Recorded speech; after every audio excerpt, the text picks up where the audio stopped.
Audi A7 S line 2018. Audi S new A7 Sportback heralds new styling, new badges, a slick new multimedia system and cutting-edge autonomous tech. But is it actually any good as a car? A company whose pace of styling evolution makes the 911S look speedy. But anyway, look closer and you'll see some important cues first hinted at in 2014's prologue concept car. Did you not notice the wider grille?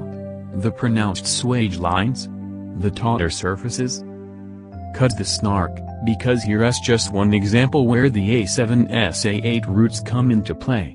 Where the old A7 got a fairly plain A6 interior, this one feels much more upmarket if not quite as special as Mercedes's new CLS and still offers plenty, in fact, more, room for 4 adults.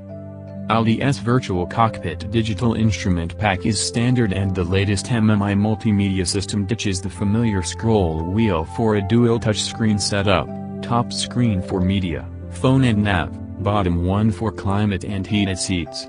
It looks great and has haptic feedback, but the fact that it has a touchscreen and almost all of the car's controls are now housed within it means taking your eyes off the road more than before. We'll miss you, MMI. But with all this autonomous tech you mentioned, who needs to look at the road? True, the A7 is one of the most advanced cars on the road in this respect. You can park it in a garage or bay from the outside, and actually drive completely hands-free in traffic at speeds of up to 37 miles per hour. Rival cars still require you to touch the wheel now and again. How old-fashioned. The sticking point is that UK law doesn't currently allow you to use any of that tech, so it won't be enabled from launch.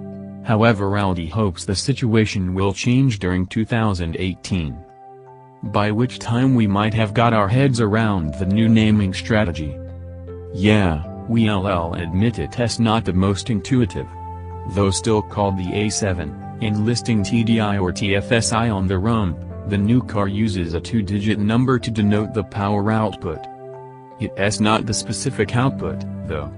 The 3.0 TFSI petrol is a 55, for example, because it has 335 bhp. The 282 bhp 3.0 TDI becomes 50.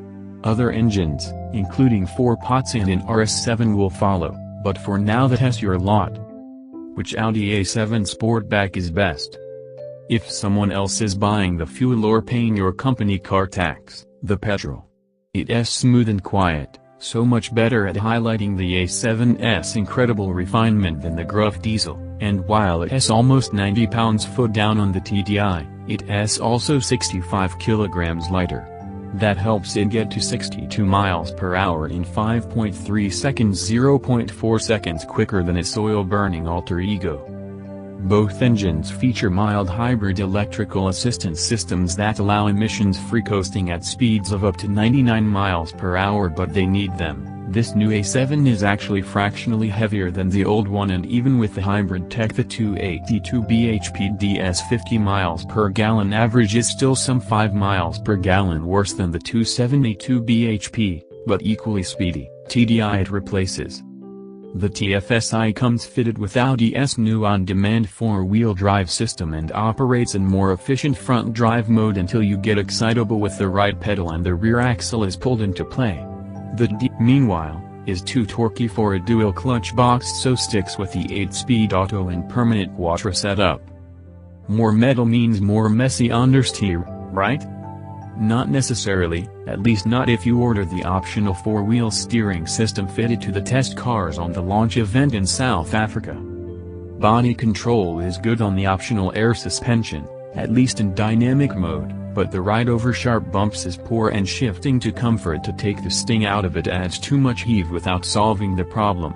That's on the mid-level 20 in rim that comes with the S-Line trim. Our advice, go for sport trim. Stick with the standard 19s but spend on the air springs. The A7 hopes to pummel its rivals into submission with a blend of elegant styling and next-generation technology. It's an appealing proposition, particularly in uber-refined petrol form with the 4-wheel steering, though the noisier diesel still makes more sense in the UK. But don't forget the autonomous features aren't available yet, and Merc's latest CLS coupe will be on the next boat from Germany.